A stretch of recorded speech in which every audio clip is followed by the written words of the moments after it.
యేసుక్రీస్తు పరిశుద్ధమైన నామంలో ఈ సాయంకాలపు ఆరాధనకు చేరువచ్చిన మీ అందరికీ హృదయపూర్వకమైన వందనాలు, శుభాలు తెలియజేస్తున్నాను. ఉదయకాలమున దేవుడు అద్భుతంగా ఆరాధన జరిగించారు. చక్కని సందేశాన్ని దేవుడు మనకిచ్చాడు. సేతు అనగా నియమించుట. దేవుడు మన కొరకు, మన కుటుంబాల కొరకు, సంఘము కొరకు 5 రకాలమైన వాటిని మన కొరకు సిద్ధపరిచాడని దేవుని వాక్యం ఉదయం ధ్యానం చేసుకున్నాం. ఈరోజు సాయంత్రం మరొక సందేశాన్ని, మన కొరకు దేవుడు సిద్ధపరిచిన సందేశాన్ని ధ్యానం చేసుకుందాం. అపోస్తుల కార్యాలు 9వ అధ్యాయం.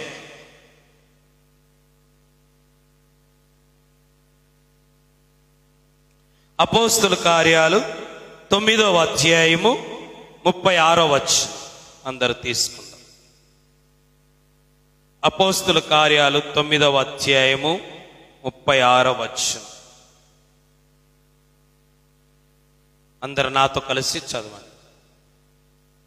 మరియు యొప్పేలో తబితాను ఒక శిష్యురాలు ఉండెను. ఆమెకు భాషాంతరమున దోర్కా అని పేరు. ఆమె సత్క్రియలను ధర్మకార్యములను బహుగా చేసి ఉండెను. చాలు. పోయిన ఆదివారమే దోర్కా అనగా లేడీ. దోర్కా అంటే అర్థం లేడీ. లేడీలో గురించి 7 విషయాలు మనం ధ్యానం చేసుకున్నాం పోయిన శుక్రవారం. ఎందుకు దోర్కా అనే పేరు వాళ్ళ తల్లిదండ్రులు పెట్టారంటే, వారి కుమార్తె లేడీ లాగా ఉండాలని, జింకలాగా ఉండాలని ఆ పేర్లు పెట్టారు. ఆ జింకలో ఉన్న 7 లక్షణాలు మనము పోయిన ఆదివారము ధ్యానం చేశాం. అలాగనే ఈరోజు అదే తబితాలో నుంచి ఒక మాట ఏంటంటే, ఆమె సత్క్రియలు ధర్మకార్యాలు బహుగా చేస్తుందంట. ఏ కార్యాలు? నేను చెప్పిందన్న వినపడింది కదా. ఏం కార్యాలు చేసింది? సత్క్రియలు అనగా మంచి కార్యాలు. ఇంగ్లీష్లో గుడ్ వర్క్. క్రైస్తవులైన ప్రతి ఒక్కరూ, స్త్రీ అయినా పురుషుడైనా సరే, సత్క్రియలు చేయడం నేర్చుకోవాలి. మనం ఎన్ని ప్రార్థనలు చేసినా, ఎన్ని పాటలు పాడినా, ఎన్ని ప్రసంగాలు చేసినా, ఎన్ని పరిచర్యలు చేసినా సత్క్రియలు అనేవి చేయాల. సత్క్రియలు చేసే జీవితం కలిగి ఉండాల. దుష్క్రియలు చేయకూడదు, సత్క్రియలు చేయాలి. దుష్క్రియలు అనగా చెడ్డ కార్యాలు, సత్క్రియలు అనగా మంచి కార్యాలు. అందుకే క్రైస్తవులు తబితాలాగా, దోర్కాలాగా సత్క్రియలు చేయాలి కానీ దుష్క్రియలు చేయకూడదు. అందుకే ఈరోజు ఎక్కువగా మనం పాటలు, ప్రార్థనలు, ఆరాధనలు, ప్రసంగాలు, పరిచర్యల మీద ఎక్కువ మనసు పెట్టాం. మంచిదే. వాటికంటే ముఖ్యమైనది ఏంటో తెలుసా? సత్క్రియలు చేయాలా. ఏ క్రియలు చేయాలా? అసలు నిన్ను దేవుడు రక్షించింది ఎందుకో తెలుసా? దేవుడు నీ కోసం ప్రాణం పెట్టింది ఎందుకో తెలుసా? సత్క్రియలు చేయడానికే. తబితాకు తెలిసింది, మనకు తెలియ. ఇంకా తబిత సత్క్రియలు చేసిందంట. ఎందుకు సత్క్రియలు చేసింది? యవనస్తురాలు. ఎందుకు సత్క్రియలు చేసిందంటే, ఆమెకు తెలుసు దేవుడు నన్ను పుట్టించింది సత్క్రియలు చేయడానికే. యేసు ప్రభు నా కొరకు రక్తము కార్చి ప్రాణం పెట్టింది సత్క్రియలు చేయడానికే. తెలుసా మీకు యేసు ప్రభు ఎందుకు రక్షించాడు? చదవండి. ఎందుకు రక్షించాడు? చదువుతా ఉండండి, వింటా ఉండండి, రాసుకుంటా ఉండండి, గుర్తు మాత్రం పెట్టుకోకండి. తీతు పత్రిక 2వ అధ్యాయము 14వ వచనం. తీతు పత్రిక 2వ అధ్యాయము 14వ వచనం. ఆయన యేసు ప్రభు సమస్తమైన దుర్నీతి నుంచి మనలను, దేవుని బిడ్డలను మనలను విడిపించింది. సత్క్రియలందు ఆసక్తి గల ప్రజలుగా అందుకోసము పవిత్రపరుచుకొని తన సొత్తుగా చేసుకొని తన్ను తానే ప్రాణం పెట్టింది యేసుప్రభు. ఎందుకో తెలుసా? నువ్వు సత్క్రియలు చేయాలని, నువ్వు మంచి కార్యాలు చేయాలని, నువ్వు గుడ్ వర్క్ చేయాలని. ఈరోజు దేవుని బిడ్డలు నిజంగా సత్క్రియలు చేసే వారంగా ఉన్నాం మనం. ప్రభుని కోసము ప్రాణం పెట్టింది. అలాగనే ప్రభు నిన్ను ఏర్పాటు చేసుకుంది, ప్రభు నిన్ను రక్షించింది, ప్రభు నిన్ను పవిత్రపరిచింది, ప్రభు నిన్ను ఏర్పాటు చేసుకునేందుకు సత్క్రియలు చేయడానికి. క్రైస్తవుడు అంటేనే మంచివాడు, క్రైస్తవుడు అంటే మంచి చేసేవాడు, క్రైస్తవుడు అంటే మంచికి మారు పేరు. అందుకే తబితా, ఇది రెండవ ప్రసంగం. పోయిన ఆదివారం తబితాలో లేడీ గురించి 7 విషయాలు విన్నాం. ఈరోజు తబితా ఏం చేసింది? సత్క్రియలు అంటే మంచి క్రియలు. ఏ వ్యక్తి అయితే సత్క్రియలు చేస్తాడో ఆ వ్యక్తికి 7 కార్యాలు జరుగుతాయి. చూద్దాం ఏంటో ఆ 7 కార్యాలు. ఈరోజు మన వాక్యం సత్క్రియలలోని 7 సత్ఫలితాలు. సత్క్రియలు ఎవరైతే ప్రభువు నన్ను రక్షించింది, ప్రభువు నన్ను పవిత్రపరిచింది, ప్రభువు నా కోసం ప్రాణం పెట్టింది, నేను సత్క్రియలు చేయడానికే కనుక నేను దుష్క్రియలు చేయకూడదు, దుష్ట కార్యాలు చేయకూడదు, మంచి వ్యక్తిగా ఉండాలా, మంచి కార్యాలు చేయాలా, మంచికి మారు పేరు ఉండాలని ఎవరైతే తీర్మానం చేసుకుంటారో వారికి 7 కార్యాలు జరుగుతాయి. ఏమిటా కార్యాలు? మొట్టమొదటి విషయం చూద్దాం. ఆదికాండం 4వ అధ్యాయము, ఆదికాండం 4వ అధ్యాయము 7వ వచనం. నీవు కయీను, నువ్వు నిజంగా మంచి పని చేసింటే, సత్క్రియ చేసింటే, ఎవరైతే సత్క్రియ చేస్తారో వారు తలెత్తుకొని బతుకుతారు. దేవునికి స్తోత్రం కలంగాక. తల దించుకొని బ్రతకాల్సిన అవసరం లేదు. తప్పు చేసినోడే తల దించుకొని బ్రతుకుతాడు, సత్క్రియ చేసినోడు తల ఎత్తుకుంటాడు. ఉదయం కూడా చెప్పాను కదా, కయీను తమ్ముని చంపి ఏమీ తెలియని అమాయకుడుగా ఉండి తల దించుకొని ఉంటే దేవుడు అన్నాడు, ఏయ్ ఎందుకు తల దించుకున్నావే, ఎందుకు ముఖం దాటేస్తానవే, ఎందుకు తప్పించుకొని తిరుగుతానవే అంటే నువ్వు ఏదో చేసినావు. సత్క్రియ గన చేసింటే, మంచి పని గన చేసింటే నువ్వు తల ఎత్తుకొని బతికేవాడు. ఈరోజు దేవుని బిడ్డలు తల ఎత్తుకొని బ్రతకాలా, తల ఎత్తుకొని జీవించాలా అంటే నువ్వు సత్క్రియలు చేయాలా. సంఖ్యాకాండము 32వ అధ్యాయము, సంఖ్యాకాండం 32వ అధ్యాయము 23వ వచనం.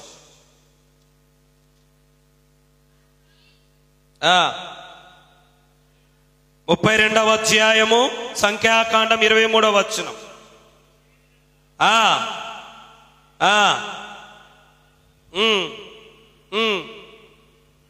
చూసారా?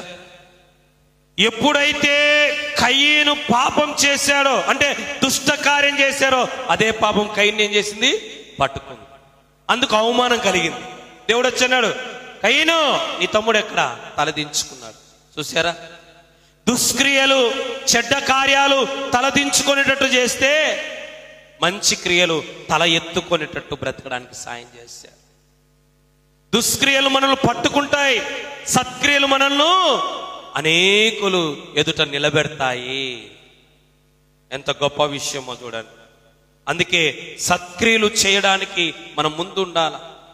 ఎప్పుడైనా ఇది మంచి పని అంటే ఆలోచన చేయకూడదు. ఇది మంచి పని అంటే ఆలోచన చేయకూడదు, వెనుకడుగు వేయకూడదు. ఎందుకంటే అందుకే దేవుడు నిన్ను రక్షించుకున్నాడు. ఈరోజు దేవుని బిడ్డలకు కనీస జ్ఞానం లేకుండా పోతాను. నువ్వు ఎందుకు రక్షించబడ్డావో, నువ్వెందుకు మారుమనసు పొందావో, నువ్వెందుకు బాప్తిస్తం తీసుకున్నావో, నువ్వు ఎందుకు అభిషేకం పొందావో కూడా తెలియకుండా జీవిస్తున్నారు చాలా మంది. దుష్క్రియలు చేయకూడదు, సత్క్రియలు చేస్తే నువ్వు తల ఎత్తుకొని బ్రతుకుతావని దేవుని యొక్క వాక్యం సెలవిస్తుంది. 2వ సమూయేలు గ్రంథము 2వ అధ్యాయము 22వ వచనం. 2వ సమూయేలు 2:22. నన్ను తరుముట మాని తొలగిపోము, నేను నిన్ను నేల కొట్టి చంపిన నీ సహోదరుడు యోబాబు ఎదుట నేనెట్లా ఇట్లాడి నిన్ను చంపేస్తే, నిన్ను కొట్టితే, నిన్ను అవమానిస్తే నేనెట్లు యోబాబు దగ్గర తల ఎత్తుకోను? మనిషి దగ్గర తల ఎత్తుకోవడానికే అంత తప్పిస్తుంటే సృష్టికర్త అయిన దేవుని దగ్గర తల ఎత్తుకోవడానికి మనం ఎంత, నేనెందుకు చేస్తాయా ఇట్లాంటి పని చేస్తే, ఇట్లాంటి మాట మాట్లాడితే నేను దేవుని దగ్గర తల ఎత్తుకోలేను అనేటట్టు బ్రతకాల. యేసుప్రభు ఎట్టబెట్టాడు మనల్ని? చూడండి ఎట్టబెట్టాడు. వాక్యం చదివేప్పుడు మాత్రం బైబిల్ చూడండి, వినేప్పుడు నా వైపు చూడండి. యేసుప్రభు ఎట్టబెట్టాడు మనల్ని? తోకగా పెట్టాడా, తలగా పెట్టాడా? ద్వితీయోపదేశకాండం 28 మిమ్మల్ని తలగా ఉంచుతా గాని యెహోవా నిన్ను తలగా నియమించును గాని. మరి ఎందుకు తల ఎత్తుకొని బ్రతకాలి? దేవుని బిడ్డలు తల ఎత్తుకొని బ్రతకాల. మనం తల ఎత్తుకొని బ్రతకాలంటే తప్పు విధానాల వైపు మనం వెళ్ళకూడదు. అదే ఒక సూత్రం. అందుకేనాడు తబిత దోర్కా ఎందుకు సత్క్రియ చేసిందో తెలుసా? నేను సాతాను దగ్గర తలదించుకొని బ్రతకకూడదు, నేను దేవుని దగ్గర తలదించుకొని బ్రతకకూడదు, నేను తల ఎత్తుకొనే బ్రతకాల. దేవుని బిడ్డలు అలాంటి వారు. మన తలెత్తుకొని బ్రతికే జీవితం జీవించాలంటే నిప్పులాగా నికార్సుగా మనం జీవించాలి. తబిత అలాగే బ్రతికింది, తబిత అలాగే జీవించింది, ఒక యవనస్తురాలు. ఎంత అద్భుతమైన విషయం. ఈరోజు మన తల ఎత్తుకొని బ్రతికే వారంగా ఉన్నామా, తల దించుకొని బ్రతికే వారంగా ఉన్నామా? తల ఎత్తుకొని బ్రతికే వారంగా ఉన్నామా, తల చాటేసుకొని బ్రతికే వారంగా ఉన్నామా? కయ్యను తల దించుకొని బ్రతికా, కానీ తబిత తల ఎత్తుకొని బ్రతికింది. అందుకే నాడు సత్క్రియ చేసిన వారు తల ఎత్తుకొని జీవిస్తారు. ఆ భాగ్యం దొరుకుతుంది మనకు, దేవుడిస్తాడు. రెండో విషయం, రెండవదిగా తీతు పత్రిక 2వ అధ్యాయం 14వ వచనం. తీతు పత్రిక 2వ అధ్యాయం 14వ వచనం.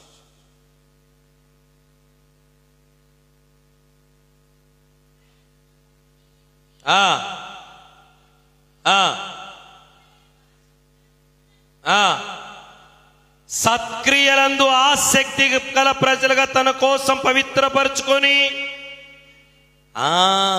ఎవరైతే సత్క్రియలు చేస్తారో వాళ్ళనంట దేవుని సొత్తుగా మార్చుకుంటాడంట. ఎవరి సొత్తుగా? దేవుని సొత్తు. ఎంత గొప్ప విషయం చూడండి. సొత్తును చూడండి, సొత్తును మన దగ్గర సొత్తులు ఉంటాయి. సొత్తు అంటే ఏంది? సొమ్ములను మనం ఏం చేసుకుంటాం? అర్థమైందా తెలుగులో నేను చెప్పేది? మన దగ్గర సొమ్ములు ఉన్నాయి, సొమ్మును ఏం చేసుకుంటాం? సొమ్ము అంటే బంగారు కావచ్చు, సొమ్ము అంటే వెండి కావచ్చు, సొమ్ము అంటే వస్తువులు కావచ్చు, సొమ్ము అంటే డబ్బు కావచ్చు. సొమ్మును ఏం చేసుకుంటాం? మరి నువ్వు దేవుని సొమ్ము అయితే నిన్ను దేవుడే కాపాడుకుంటాడు. హల్లెలూయా. చూడండి, మన దగ్గర బంగారు ఉంటే అమ్మో నా సొమ్ము ఎవరైనా దొంగలిస్తారు, ఎవరైనా జారిపోతుందని ఎంత భద్రంగా కాపాడుకుంటే, మరి నువ్వు సత్క్రియ చేస్తే నువ్వు దేవుని సొమ్ము అయితే, నువ్వు దేవుని సొత్తు అయితే నిన్ను దేవుడు కంటి పాపలాగా కాపాడుకుంటాడు. హల్లెలూయా. ఎంత గొప్ప విషయం. అందుకే 1 కొరింథీ పత్రిక 6వ అధ్యాయము ప్రభు చెప్తాడు, మనం ఎవరంట? 20వ వచనం, విలువ పెట్టబడి కొనబడిన వారు. 19వ వచనం ఏమంటారు? మీరెరుగరా మీరు మీ సొత్తు, మిమ్మల్ని దేవుడు కొనుక్కున్నాడు. దేవుని సొత్తు మనం. హెబ్రీ పత్రిక పేతురు రాసిన 1వ పత్రిక 2వ అధ్యాయం 9వ వచనము, మనం ఎవరంట? దేవుని సొత్తైన ప్రజలం. 9వ వచనం లాస్ట్ లైన్, రాజులైన యాజక సమూహము, పరిశుద్ధ జనమును, దేవుని సొత్తైన ప్రజలు. నా వైపు చూడండి. సొత్తుకేముంటది? సొత్తుకేముంటది? అది కూడా తెలుసు అమాయకులు. నీ దగ్గర బంగారు వస్తూ ఉంది, దానికి విలువ ఉండదు. మనం దేవుని సొత్తు అయితే నీకు కూడా ఏమొస్తుంది? విలువ వస్తుంది. దేవుని సొత్తుకు విలువ ఉంది, దేవుని సొత్తుకు భద్రత ఉంది, ఎవరు దొంగలించకుండా. అందుకే ఏమన్నాడు యోహాను సువార్త 10వ అధ్యాయంలో? నా చేతిలో నుండి ఎవరు మిమ్మల్ని, నా గొర్రెలను ఎవరు దొంగలించలేరు, అపహరించలేరు అన్నాడు. కనుక నువ్వు దేవుని సొత్తు అయితే నీకు దేవుని దగ్గర విలువ ఉంటుంది, లేకపోతే విలువ ఉండదు. మనం ఏం చేస్తాం? మనుషుల దగ్గర విలువ కావాలనుకుంటా అంటాం. మనుషుల దగ్గర విలువ కాదు. నువ్వు దేవుని సొత్తు అయితే నీకు విషయం తెలుసా ఎంత విలువ ఇస్తాడో దేవుడు? స్టెఫెను రాళ్లతో కొడుతున్నప్పుడు, ప్రభా వీరేం చేస్తే వీళ్ళకి తెలుదు నాయన వీరిని క్షమించినప్పుడు, స్టెఫెను శరీరం పడిపోయిన, ఆత్మ వస్తుంటే సృష్టికర్త అయిన దేవుడే సింహాసనం మీద కూర్చుని ఆయన ఏం చేశారు తెలుసా? లేచి. అంటే నీకు ఎంత విలువ ఉందో తెలుసా దేవుని దగ్గర? ఆ విలువ ఎప్పుడు వస్తుంది? నువ్వు దేవుని సత్క్రియలు చేయాల, గుడ్ వర్క్స్, మంచి కార్యాలు చేయాల, మంచి జీవితం జీవించినప్పుడు దేవుని దగ్గర నీకు విలువ ఉంటుంది. విలువే కాదు, రెండోది నీకు భద్రత ఉంటుంది. నిన్ను సాతాను అపహరించకుండా, దేవుడికి ఇప్పుడు నా దగ్గర సెల్ ఉంది, నేను దీన్ని ఎంత జాగ్రత్త కాపాడుకుంటాను, నా సొమ్ము ఇది. మరి నువ్వు దేవుని సొమ్ము అయితే నిన్ను కూడా దేవుడు జాగ్రత్తగా కాపాడుకుంటాడు. ఎందుకు దేవుడు నిన్ను కాపాడుతాడు? నువ్వు దేవుని సొమ్ము అయితే ఎందుకు కాపాడు? ఖచ్చితంగా కాపాడుకుంటాడు ఆయన. అందుకే దేవుని ఎవరైతే సత్క్రియలు చేసే వారంగా ఉంటారో వారు దేవుని సొత్తుగా ఉంటారు, వారు దేవుని సొమ్ముగా ఉంటారు, వారు దేవుని స్వాస్థ్యం. అందుకన్నారు ఏమన్నాడు తెలుసా? నీ ప్రజలే నీ స్వాస్థ్యము దేవా. దేవుని ఆస్తి ఎవరు? మనమే. ఎంత గొప్ప విషయం చూడాలి. కనుక దేవుని సొమ్ముగా ఉండాలి మనం. సొమ్ముకు విలువ ఉంటుంది, సొమ్ముకు భద్రత ఉంటుంది. నీకు విలువ, నీకు భద్రత ఎప్పుడు వస్తుందంటే నువ్వు దేవుని సొమ్ముగా ఉండాలి. నువ్వు దేవుని సొమ్ముగా ఉండాలంటే దేవుని సత్క్రియలు చేయాలి, మంచి కార్యాలు చేయాలా. అదే దేవుని ఉద్దేశం. తబితాలోంచి నేర్చుకునే రెండవ పాఠం ఏంటంటే సత్క్రియలు చేసే జనాంగంగా మనం జీవించాలి. మూడో విషయం, రోమాపత్రిక 2వ అధ్యాయము 10వ వచనం. రోమాపత్రిక 2వ అధ్యాయం 10వ వచనం.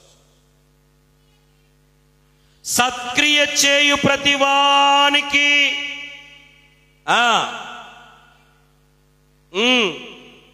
చాలు మహిమ కలుగుతుంది.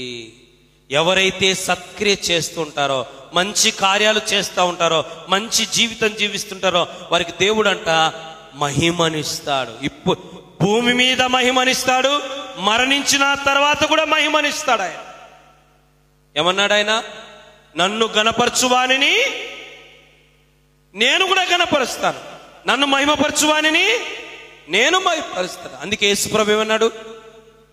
యోహాను సువార్త 17వ, తండ్రి చేయుటకు నువ్వు నా చేతికి ఇచ్చిన పనిని నేను చేసి మహిమ పరిస్థితిని మొదట నాకు నీ దగ్గర ఏ మహిమ ఉండనో ఆ మహిమ నాకు దయచేయి. చూసారా, నువ్వు దేవునికి మహిమ తీసుకొని వస్తే వ్యక్తిగా ఉంటే నీకు కూడా దేవుడు మహిమ పరుస్తాడు. వద్దు కనుక జ్ఞాపకం చేసుకుందాం. నువ్వు సత్క్రియ చేస్తే దేవుడు నిన్ను మహిమపరుస్తాడు. అన్యుల దగ్గర మహిమపరుస్తాడు, బంధువుల దగ్గర మహిమపరుస్తాడు, స్నేహితుల దగ్గర మహిమపరుస్తాడు. నువ్వు పని చేసే స్థలంలో దేవుడు నిన్ను మహిమపరుస్తాడు. నువ్వు ఎక్కడుంటే ఆడ నిన్ను కనపరుస్తాడు దేవుడు. ఎక్కడుంటే దేవుడు నిన్ను మహిమపరుస్తాడు. భూమి మీద ఉన్నప్పుడు మహిమపరుస్తాడు, ఈ లోకాన్ని విడిచిన తర్వాత కూడా దేవుడు నిన్ను మహిమపరుస్తాడు. ఎందుకు ఈరోజు క్రైస్తవులకు ఘనత రావడం లేదు? ఎందుకు రోజు క్రైస్తవులకు మహిమ రావలేదంటే మనం సత్క్రియలు చేయాలి. మొదటి సమూయేలు గ్రంథంలో ఎంత మంచి మాట, నన్ను గణపరచువానిని నేను గణపరుస్తాను. ఎంత గొప్ప విషయం. చదవండి అమ్మా.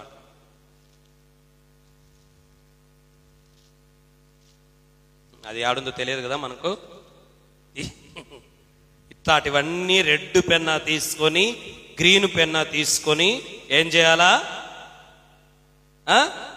టిక్కు చేసుకోవాలా. మెయిన్ వాక్యాలే మన జీవితంలో గుర్తు లేకపోతే, ఉదయం కూడా చెప్పాను, ఏం చెప్పాను ఉదయం? అత్యంత ప్రాముఖ్యమైన విషయాలు గుర్తు పెట్టుకోవాలి. అందుకే మనస్సు పెట్టి వాక్యం వింటే నీ మనస్సులో ముద్రించబడతాయి. మనస్సు పెట్టి వాక్యం రాసుకుంటే గుర్తుంటాయి. 2వ అధ్యాయము మొదటి సమూయేలు 2:30. లాస్ట్ లైన్ చదువుదాం.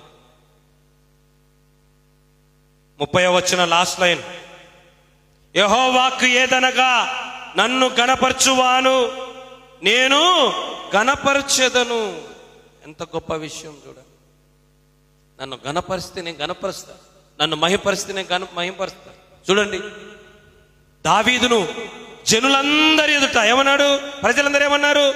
సౌలుకు 10,000, సౌలుకు 1,000 కొలది, దావీదుకు ఎంత ఘనత వచ్చింది. యోసేపును సింహాసనం మీద కూర్చుంటే ఎంత ఘనత వచ్చింది. దానియేలు ఆ ప్రాంతంలో ప్రధాన అధికారి అయితే ఎంత ఘనత వచ్చింది. ఈరోజు ఎందుకు దేవుడు మనల్ని ఘనపరచలేదు? మనం ఘనపరుస్తున్నామా? దేవుడు ఎందుకు మహిమపరచలేదు? మనం మహిమపరుస్తున్నామా? దేవుడు ఎప్పుడు ఘనపరుస్తాడు? ఎప్పుడు దేవుడు మనం మహిమపరుస్తాడు అంటే సత్క్రియ చేయాల, మంచి కార్యాలు చేయాల, మంచి జీవితము జీవించే వారంగా మనం ఉండాలి. అందుకే తబిత సత్క్రియ యవనస్తురాల, ఎంత మంచి యవ్వన కాలంలో ఆ బిడ్డకు ఆలోచన వచ్చింది, నేను మంచిగా బ్రతకాల, మంచి కార్యాలు చేయాలా, మంచికి మారుపేరుగా ఉండాలనుకుంది. ఎందుకంటే నా ప్రభు నన్ను అందుకే రక్షించాడు, అందుకే ప్రాణం పెట్టాడు, అందుకే పవిత్రపరిచాడు. ఆ శిలువ త్యాగం వ్యర్థం కాకూడదు అనుకొని జీవించింది. ఈరోజు మనము అలా జీవించే వారంగా ఉండాలి. దేవుని బిడ్డలు ఎక్కడికి పోయినా ఘనత రావాల, కీర్తి రావాల, అలాంటి స్థాయి సంపాదించుకోవాలి. దేవుడు కూడా ఏమన్నాడు? పెంట కుప్పల మీద నుంచి బీదలను పైకెత్తు. వాడు ఒకప్పుడు ఏ స్థితి, ఇప్పుడు చూడు ఏ స్థితిలో నాని ప్రజలు ఘనపరిచే స్థాయి దేవుని ద్వారా మనకు దేవుడు ఇస్తాడు. సౌలు రాజైనా 1,000 కొలదే, దావీదు సామాన్యుడైనా 10,000 కొలది. ఎంత ఘనత వచ్చింది. నాలుగో విషయం, నాలుగోదిగా తీతు పత్రిక 3వ అధ్యాయం 14వ వచనం.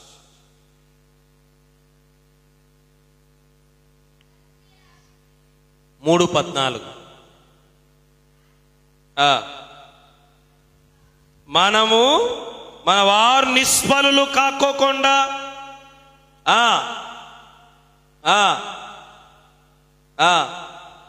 చాలు. నాలుగోదిగా మనము సత్క్రియలు చేయడం ద్వారా నీ ప్రార్థన వేస్ట్ కాదు. నిష్ఫలం కాదు అంటే అర్థం వేస్ట్ కాదు.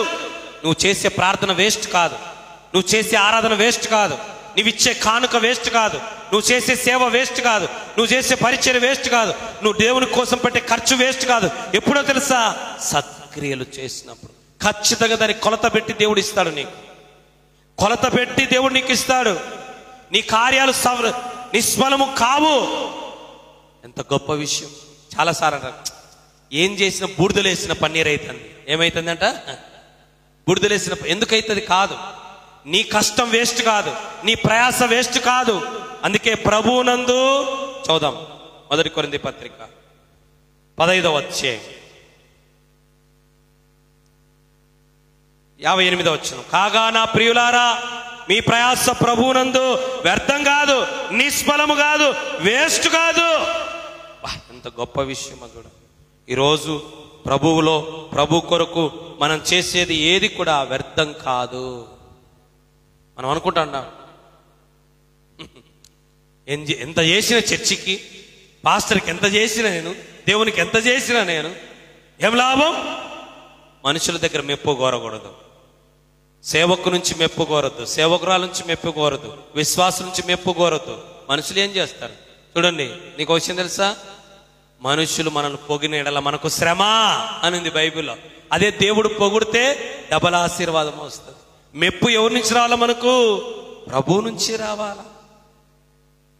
నా కోసం చేస్తారా? నాకేమన్నా కాదు, నాకేమన్నా రెంట్ కడతానరా? మీరు కడతానరా? పిల్లలకి ఏమన్నా చదువు చెప్పించండి. ఎంత చేసినామని పాస్టర్కి నాకేం చేసినారు మీరు? నాకేం చేసినారు మీరు? చర్చికి చేసినారు. ఎవరికి చేసినారు? అది దేవుని మందిరం, దేవుంది, అది నాది కాదు. నా ఇల్లు నాది, మందిరం మాత్రం నాది కాదు.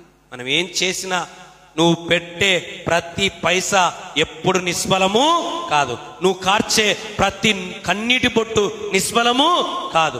నువ్వు ప్రయాసపడే ప్రయాస ఎప్పుడు నిష్ఫలము కానే కాదని దేవుని వాక్యము గంటాపదంగా చెప్తుంటే ఏం చేస్తున్నా వేస్ట్ అయిపోతుంది. ఎంత కష్టపడినా ఫలితం దక్కాలే అని బాధపడాల్సిన అవసరమే లేదు. యాకోబు పత్రిక 2వ అధ్యాయము 20వ వచనం.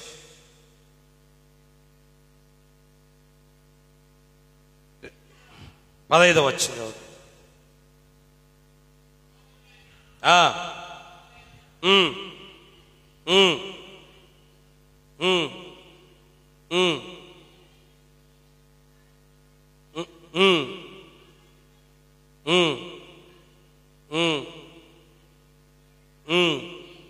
అని 20వ వచనంలో ఏమంటారు తెలుసా? వ్యర్థుడా, క్రియలు లేని విశ్వాసము ఎప్పుడు మన ప్రార్థన నిష్ఫలమవుతుందో తెలుసా? ఎప్పుడు మన కష్టం నిష్ఫలమవుతుందో తెలుసా? ఎప్పుడు మన కన్నీళ్ళు వేస్ట్ అయిపోతాయో తెలుసా? విశ్వాసము లేని క్రియల వలన. కనుక విశ్వాసముతో మంచి పనులు చేయండి, విశ్వాసముతో దైవ కార్యాలు చేయండి. నీవు నిష్ఫలము కావు, నిష్ఫలం కావు. నీ కష్టం ఎప్పుడు వేస్ట్ కాదు, నీ భక్తి ఎప్పుడు వేస్ట్ కాదని దేవుడు. అందుకని ప్రభువునందు మీ ప్రయాస వ్యర్థము కాదే కాదు. అందుకే నాకు ఇష్టమైన మాట, ఒక మాట ఉంటుంది తిమోతి పత్రికలో, మీరు చూపిన ప్రేమను మరచుటకు ఆయన అన్యాయస్తుడైన దేవుడు.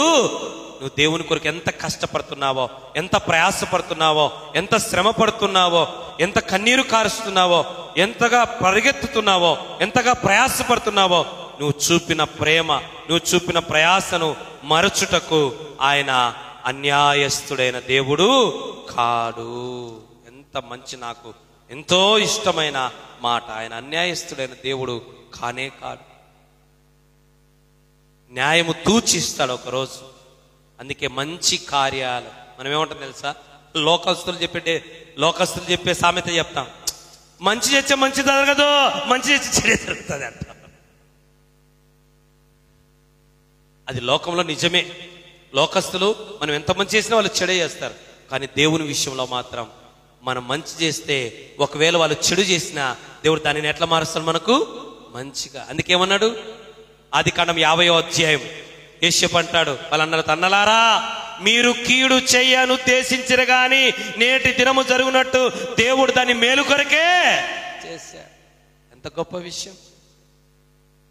కనుక వాళ్ళు అన్యాయం చేతలు పెట్టిన యేషపు మాత్రం మంచే చేసినాడు వాళ్ళకు.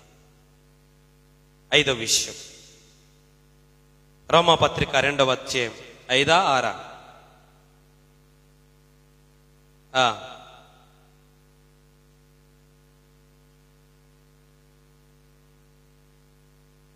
రోమాపత్రిక 2వ అధ్యాయం 10వ వచనం. త్వరగా చదవండి.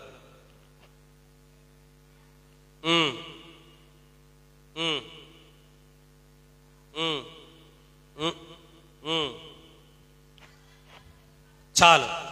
5వదిగా, ఎవరైతే మంచి కార్యాలు తబితలాగా బదులాశించకుండా, మెప్పు కోరుకోకుండా మంచి క్రియలు చేసినప్పుడంట ఏం జరుగుతుందంటే నీ జీవితంలో సమాధానము కలుగుతుంది. ఏం కలుగుతుందంట? సమాధానం. ఈరోజు అనేక కుటుంబాలలో నెమ్మది లేదు, ప్రశాంతత లేదు, శాంతి లేదు. అనేక హృదయాలు కలవరముతో నిండి ఉన్నాయి, అనేక కుటుంబాలు టెన్షన్తో నిండి ఉన్నాయి, అనేక జీవితాలు ఆందోళనతో నిండి ఉన్నాయి. అయితే ఒకటి గుర్తుపెట్టుకో, మనము సత్క్రియలు చేసినప్పుడంట దేవుడు మనకేమిస్తాడు? ఆ సమాధానం కూడా ఎలాంటిదో తెలుసా? ఫిలిప్పీ పత్రిక ఆ సమాధానం కూడా ఎలాంటిది? సమస్త జ్ఞానమునకు మించిన, ఫిలిప్పీ పత్రిక 4వ అధ్యాయం 7వ వచనం, అప్పుడు సమస్త జ్ఞానమునకు మించిన దేవుని సమాధానం యేసు క్రీస్తు వలన మీ హృదయములకు, మీ తలంపులకును కావలి ఉండును. ఈరోజు నీ కుటుంబాలు, నీ హృదయములో, నీ మనస్సులో, నీ జీవితములో ఎట్లుంటదంటే, నీ హృదయమునకు, నీ మనస్సుకు, నీ ఇంటికి సమస్త డబ్బు ద్వారా రాదు, జ్ఞానము ద్వారా రాదు. అంత సమాధానం, సంతోషం, నెమ్మది, ప్రశాంతత దేవుడు. ఈరోజు ఎంతమంది తెలుసా నిద్ర రావడం లేదు సమస్యల వలన. ఎంతో మంది కడుపు నిండా అన్నం తినడం లేదు. ఎందుకో తెలుసా? నెమ్మది లేని జీవితాలు, ప్రశాంతత లేని కుటుంబాలు, కలవరం, టెన్షన్లు, ఆందోళనతో బతుకుతున్నారు. నువ్వు మంచి సత్క్రియలు చేస్తే, సత్క్రియలు తబితలాగా చేయాలని ఒక తీర్మానం చేసుకుంటే మనకు దేవుడు సమాధానం నియమిస్తాడు, సమాధానం అనుగ్రహిస్తాడు దేవుడు మన జీవితాలు.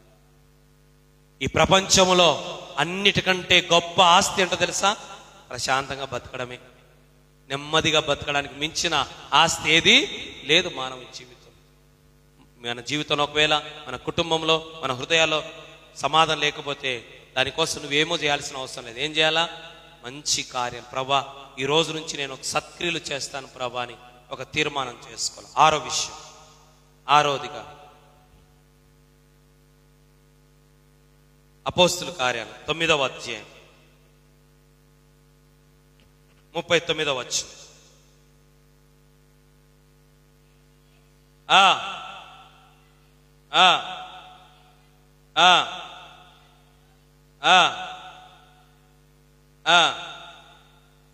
విధవరాళ్ళందరూ వచ్చి ఏడ్చుచు దోర్కా తబిత తమతో ఉన్నప్పుడు చూపిస్తూ, ఇదో ఈ బిడ్డనా, ఎంత మంచి బిడ్డబ్బా, ఎంత గొప్ప బిడ్డబ్బా, మేమంటే ఎంత ప్రేమని. చాలు. ఆరోదిగా సత్క్రియలు చేస్తే నీకు సాక్ష్యం ఉంటుంది. ఏముంటుంది? సత్క్రియ చేస్తే సాక్ష్యము నిలబడుతుంది నీకు. చాలా మంది సాక్ష్యాలు కోల్పోతున్నారు. సాక్ష్యం పోతే ఒక్కసారి తిరిగి సంపాదించుకోలేము. ఆస్తి పోయినా సంపాదించుకోవచ్చు, ఇండ్లు పోయినా సంపాదించుకోవచ్చు, ఉద్యోగం పోయినా సంపాదించుకోవచ్చు, చదువు పోయినా సంపాదించుకోవచ్చు. ఒక్కసారి నీకున్న సాక్ష్యం పోయిందంటే తిరిగి మనుషులు నమ్మరు. సాక్ష్యం పోతే నమ్మరు. అందుకే నీకు దేవుడిచ్చిన సాక్ష్యాన్ని కాపాడుకోవాలి. ఎట్లా కాపాడుకోవాలా? దానికోసం మనమేం నిరూపించుకోవాల్సిన అవసరం లేదు. నేను నిప్పు కణాన్ని అని నిరూపించుకోవాల్సిన అవసరం లేదు. అర్థమైందా? నేను నిరూపించుకోవాల్సిందే. ఊడికి కావాలి. నిరూపించుకుంటే నమ్ముతారా ప్రజలు? నువ్వు నిప్పువో ఉప్పువో తప్పువో తుప్పువో తెలియాలంటే మంచి కార్యాలు చేయాలి. ఏ కార్యాలు? నీ మంచి కార్యాలే నీ గురించి సాక్ష్యం చెప్తాయి. అందుకే చూడండి, తబిత ఉందా?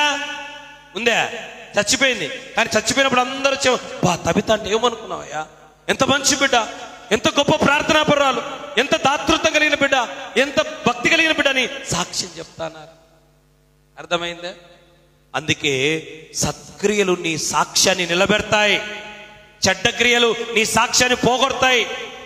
అబద్ధం నీ సాక్ష్యాన్ని పోగొడితే నిజం నీ సాక్ష్యాన్ని నిలబెడతాయి. అపవిత్రత నీ సాక్ష్యాన్ని పోగొడితే పవిత్రత నీ సాక్ష్యాన్ని నిలబెడతాయి.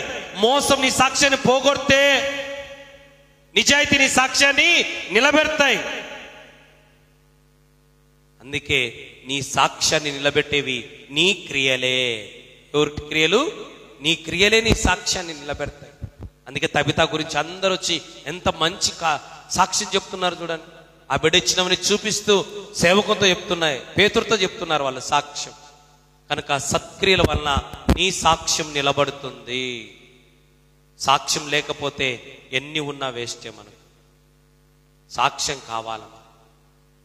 మన సాక్ష్యం కాపాడుకుంటూ ప్రభు కొరకు మనము సాక్షిగా జీవించాలి. చివరి మాట చెప్పుకొని ముగించుకుందాం. రోమాపత్రిక 2వ అధ్యాయం 7వ వచనం. రోమాపత్రిక 2:7.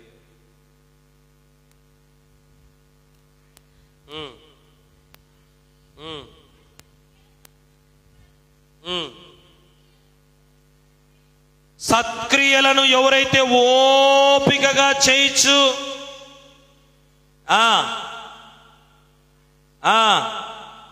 నిత్య జీవం. ఎవరైతే సత్క్రియ చేస్తారో చివరిగా దేవుడు వాళ్ళకి ఏమిస్తాడంటే పరలోకము దక్కుతాది. నిత్య జీవం అంటే పరలోకం. నిత్య జీవం ఇచ్చుటకే ఆయన ఈ లోకానికి వచ్చాడు. నిత్య జీవం ఇవ్వడానికి ఆయన ప్రాణం పెట్టాడు. ఇంత చేసి మనం పరలోకం పోకపోతే ఏం లాభం? ఇన్ని చేసి మనం పరలోకం పోకపోతే ఏం లాభం? బుద్ధి లేని 10 మంది కన్యకలు, తర్వాత 5 మంది బుద్ధి లేని వారు, 5 మంది బుద్ధి కలిగిన వారు. పరలోకం ఎంతమంది పోయినారు? 5 మంది పోయినారు. 2 మంచం మీద ఉన్నారు. ఎంతమంది పోయినారు? ఒకడు ఎత్తబడాను, 2 తిరగలి విసురుతున్నారు. ఒకరు ఎత్తబడాను, ఒకడు విడవబడాను. 2 పొలంలో ఉన్నారు. ఒకరు ఎత్తబడాను. ఎందుకు? ఒకడు పోయినాడు, ఒకడు ఉన్నాడు, ఒకడు పోయినాడు, ఒకడు ఉన్నాడు. ఇలా 5 మంది ఆగిపోయినారు, 5 మంది. వీళ్ళు సత్క్రియలు చేయలేదు కనుక ఆగిపోయినారు. వీళ్ళు సత్క్రియలు చేసే కనుక వీళ్ళేమైనారు? ఎత్తబడ్డారు. కనుక సత్క్రియలు, మంచి కార్యాలు, ఎంత మంచి చేయాలా, ఎంతని చేయాలబ్బా మంచి. అందుకే ఓపిక కావాలి. అందుకే ఉన్నాడు సత్క్రియలు ఎట్లా చేయాలంట? ఓపికగా చేయాలంట. సత్క్రియలు ఓపికగా చేసిన వారికి నిత్య జీవమునిస్తాడు దేవుడు, పరలోకం ఇస్తాడు. కష్టాలు లేని, కన్నీళ్లు లేని, వ్యాధులు లేని, బాధలు లేని, నొప్పి లేని, చావే లేని యుగ యుగాలు దేవునితో ఉండే పరలోక భాగ్యం నువ్వు భూమి మీద చేసే సత్క్రియలు. అందుకేమో తెలుసా, ఈ ప్రసంగం నేను చెప్పే రెఫరెన్స్ చచ్చిపోయినప్పుడు చెప్తారు. ప్రకటన గ్రంథం 14వ అధ్యాయంలో వారి క్రియలు వారి వెంట వెళ్ళిపోయినాయి. నువ్వు సత్క్రియలు నీ వెంట వస్తాయి. చాలా మంది ఏమంటారు తెలుసా, చచ్చిపోతే ఎవరి వెంట ఏది రాదు. నిజమే, ఈ లోకంలో నువ్వు సంపాదించేది ఏది నీ వెంట రాదు. కానీ నువ్వు సత్క్రియలు చేస్తే ఆ క్రియలే నీ వెంట వెళ్ళిపోతాయి ప్రభు దగ్గరికి. అందుకే మంచి కార్యాలు, దేవుని వాక్యం ఏమో తెలుసా, మేలైనది ఎరిగి అలాగూ చేయని వానికి పాపము కలుగును. అంటే మంచిదని తెలిసి కూడా నువ్వు దాన్ని చిక్కలేకపోతే దానివల్ల పాపమే కలుగును. ఇది మంచిదని తెలిసి చేస్తే దానివల్ల నీకు ప్రతిఫలము కలుగుతుంది. దోర్కా ఒక యవనస్తురాలు, తబిత, 2 పేర్లు. దోర్కా ఆమె పేరు, తబిత. నిన్న పోయిన వారం విన్నాం. దోర్కా అంటే అర్థం లేడీ. 7 విషయాలు చూసాం. ఈరోజు 2వ విషయం, దోర్కా సత్క్రియలు చేసిందట. ఏ క్రియలు చేసింది? సత్క్రియలు చేయటం ద్వారా మనకు 7 కార్యాలు జరుగుతాయి. మొదటిది, మనం తలెత్తుకొని బ్రతికే అవకాశం జరుగుతుంది. రెండవది, చెప్పండి నర్సు, అంత బ్రెయిన్ పవర్ లేదు కానీ, దేవుని సొత్తుగా ఉంటాం. మూడవది, దేవుని ద్వారా మహిమ మనం పొందుకుంటాం. మనం మహిమపరుస్తూనే ఉంటాం రోజు, ఆయన మనలో మహిమపరుస్తాడు. నాలుగవది ప్రార్థన. ఏది వ్యర్థం, నిష్ఫలము కాదు. మన భక్తి నిష్ఫలం కాదు. ఐదవది, మన జీవితాల్లో సమాధానం కలుగుతుంది. ఆరోది, నీ సాక్ష్యం నిలబడుతుంది. నీ సాక్ష్యము నిలబడుతుంది, మన సాక్ష్యం నిలబడుతుంది. చివరిది, పరలోకము దొరుకుతుంది. కనుక శ్రద్ధగా చేయండి. సత్క్రియలు ఎలా చేయాలో తెలుసా? మంచి పనులు చేయాలన్నాడు. ఎట్లా చేయాలో తెలుసా? 7 విధాలుగా. చూద్దాం, ఎప్పుడైనా అవకాశం ఉంటే చెప్తాను. మంచి పనులు చేయమన్నాడు, అవి కూడా ఎలా చేయాలి? దాంట్లో ఒకటి, శ్రద్ధగా చేయాలి. ఎలా చేయాలా? శ్రద్ధగా చేయాలి. ఎప్పుడైతే ప్రభు నన్ను రక్షించింది, ప్రభు తన బిడ్డగా చేసుకునింది, నా కొరకు ప్రాణం పెట్టింది, నేను సత్క్రియలు చేయడానికి. అదే చేయనప్పుడు ఎంత భక్తి చేస్తే ఏమీ లాభము. కనుక ఇప్పటి నుంచి ప్రభా నేను సత్క్రియలు చేసి బిడ్డగా నన్ను మార్చున్నాయన, నన్ను సత్క్రియలు చేయడానికి రక్షించుకున్నావని ఒక తీర్మానం చేసుకున్నాం. కళ్ళు మూసుకుందాం, అందరూ కూడా కళ్ళు మూసుకుందాం. ప్రార్థన చెప్పబడిన వాక్యం కోసం ఒకరు ప్రార్థన చేయండి.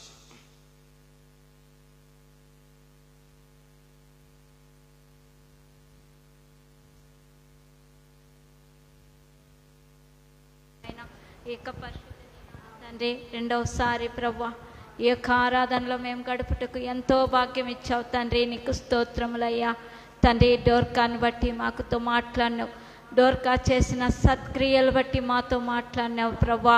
ఈ యొక్క 7 మాటల్లో కూడా తండ్రి మేము ఎంతోనైనా